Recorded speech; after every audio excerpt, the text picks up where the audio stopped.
Dios te bendiga. En esta oportunidad el libro que vamos a estudiar es la segunda carta a los Corintios. Como su nombre lo indica, pues el libro se llama Corintios. En griego sería Pros Corintios 2, es decir, segunda de los Corintios. El autor de esta epístola o de este libro es el apóstol Pablo y fue escrita en el año 55-57 después de Cristo. Las palabras claves que vamos a conseguir en este libro es consuelo, sufrimiento, ministerio, gloria, poder y debilidad. El tema central es una defensa y una vindicación del ministerio apostólico de Pablo. Esta segunda carta a los Corintios fue escrita, como quien dice, para completar la reforma que había comenzado en su primera carta. Hace poco estudiamos la primera carta a los Corintios y este es como el complemento de esa carta.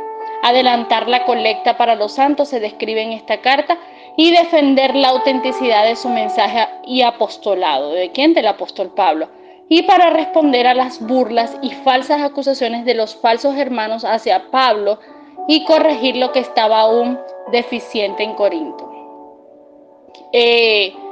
Como les dije, consecutivamente a la difusión de la primera carta a esta iglesia, ¿verdad? Habían falsos maestros que se habían filtrado en la iglesia, causando alboroto y haciendo que los creyentes desistieran en las enseñanzas de Pablo sobre la verdad. Cuando nosotros estudiamos las escrituras, nosotros nos vamos a dar cuenta quién fue el apóstol Pablo. El apóstol Pablo fue un hombre que primero era un defensor de la ley judía y hacía cosas inclusive que amenazaban a los cristianos, a los seguidores de Cristo, porque él llegó hasta participar en consentir en la muerte de una persona llamada Esteban, un mártir de la fe, un ministro, un discípulo del Señor, que le servía. Y Pablo estaba ahí consintiendo cuando este hombre estaba siendo apedreado. Fíjense de dónde Dios saca a Pablo para después elevarlo al ministerio que lo elevó, al apostolado. Y fue como él dice, él mismo se describe, yo el último, como un abortivo del Señor. ¿Por qué? Porque él fue escogido de último. Pero Dios dijo, este hombre me es necesario, un instrumento para que lleve el mensaje que yo necesito que lleve a este pueblo. ¿A qué pueblo? A los gentiles. Porque ciertamente Pablo predicaba a gentiles, a judíos, a todos. Pero la encomienda de Pablo específicamente era al pueblo gentil. Como se los dije en los audios anteriores, los gentiles somos todos aquellos que no somos judíos. Amén. Entonces, en esta carta, este apóstol pues defiende su apostolado porque habían personas que se habían infiltrado en la iglesia y decían que Pablo no era enviado de Jesucristo, que no había sido escogido por el Señor y que además no era apóstol nada. Entonces alegaban eso, que Pablo no era apto para ser un apóstol de Jesucristo. Pero aquí el que decide es el Señor, amén. Porque dice la Biblia que de lo vil y de lo menospreciado escogió Dios para avergonzar a los sabios, amén. Dios no vino a buscar gente para empezar, gente sana. Y para empezar no hay nadie sano, todos estamos enfermos de pecados y necesitamos a nuestro médico por excelencia para que seamos sanados de eso. Amén. Entonces Dios vino a rescatar lo que se había perdido y Él usa como instrumento a quien Él quiere. Bendito sea el nombre del Señor. Esta gente decía, bueno, Pablo no es apto para ser un apóstol de Jesucristo. Y cuando Pablo se dispone a escribir esta segunda carta a los Corintios, el cambio en la iglesia era dramático. Los creyentes se dan cuenta, en la iglesia se dan cuenta de cuán alejados estaban de los parámetros divinos y de cómo habían permitido que el pecado y el engaño se introdujera en la iglesia. Pablo envía a Tito para corregir estos conceptos erróneos, pero también para animarlos en su fe. Cuando Pablo regresa, se goza por haber encontrado a la iglesia encaminándose, y de esto se trata. El Señor siempre permite que nuestra vida sea corregida con esa intención, de que nos encaminemos hacia el propósito que Él ha diseñado en cada uno de nosotros. Recuerde que nosotros no vinimos a la tierra por casualidad. Usted fue diseñado, usted fue pensado, la mente de Dios lo sostuvo, el corazón de Dios lo tenía y después usted fue desarrollado y creado en el vientre de su madre. Es decir, que usted vino a la tierra con un propósito precioso y divino.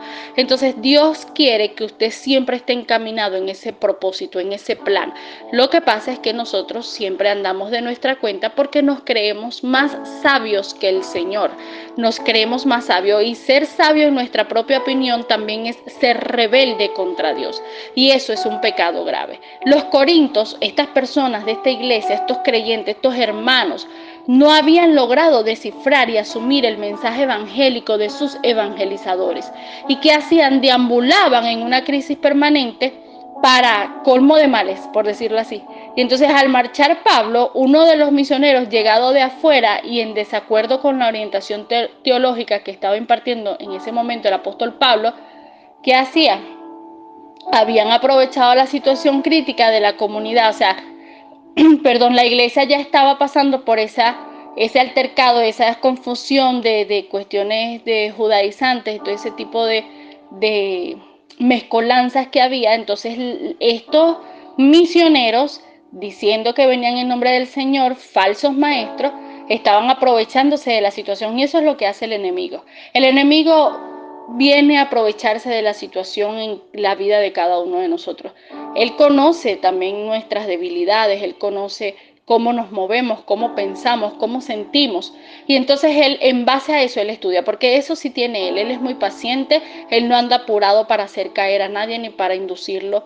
Él no anda apurado, Él estudia a las personas pacientemente. Bueno, Él vio que en esta iglesia estaba esta disyuntiva de esta mezcolanza entre las falsas creencias y la doctrina de Cristo. Entonces Él aprovechó la situación y vino, introdujo un ministro de Él, un falso apóstol, un falso ministro disfrazado de luz. ¿Para qué?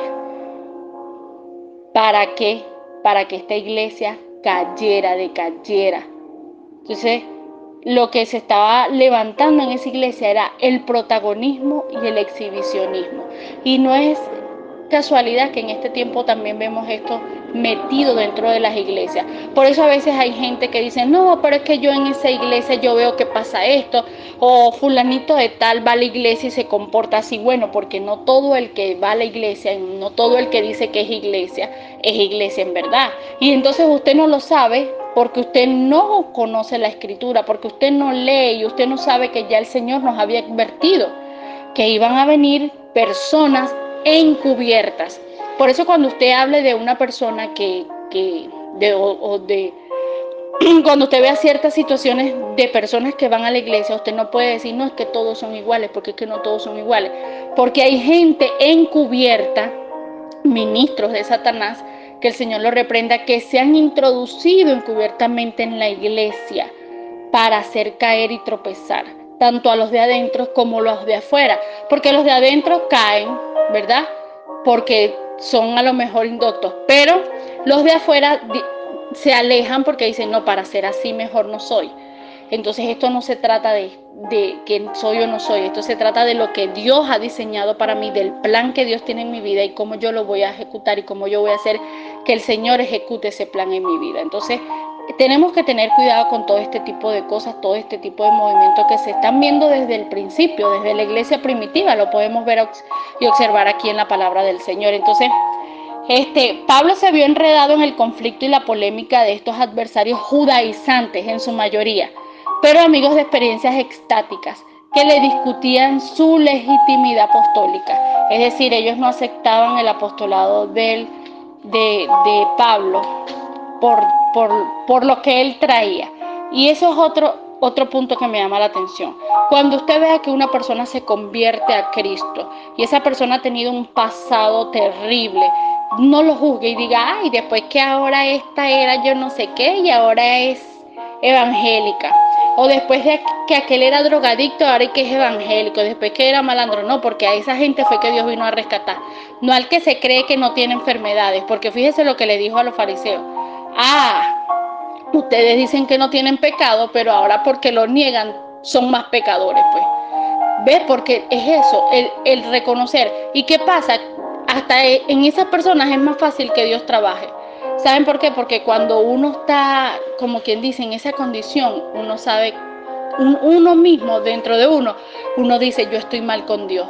Pero ¿sabe qué le cuesta a la persona que piensa que no se mete con nadie, que nunca ha hecho nada malo, que quizás hasta ayuda a la gente? Ese tipo de personas les cuesta reconocer y ver que están mal delante de Dios. En cambio, una persona que ha hecho lo malo, que ha estado en ese bajo mundo, él sabe que el mundo espiritual malvado existe también, y por eso él tiene con más facilidad de reconocer y siempre de tener esa actitud de humildad hacia el Señor. Y ese tipo de personas es la que llega más rápido. ¿Por qué? Porque reconocen que están mal delante de Dios. Y al otro tipo de personas que piensan que ayudan a la gente, que no se meten con nadie y tal, qué sé yo, a esas personas tienen un velo profundo en su cara y no les permite reconocer que están mal delante de Dios, igual que ellos también. Todos tenemos pecados. La Biblia dice que por cuanto todos pecamos estamos destituidos de la gloria de Dios, es decir, estamos separados de la presencia de Dios. Y el único medio para llegar y para reconciliarnos con el Señor es Jesucristo. No hay otro, no hay más nadie.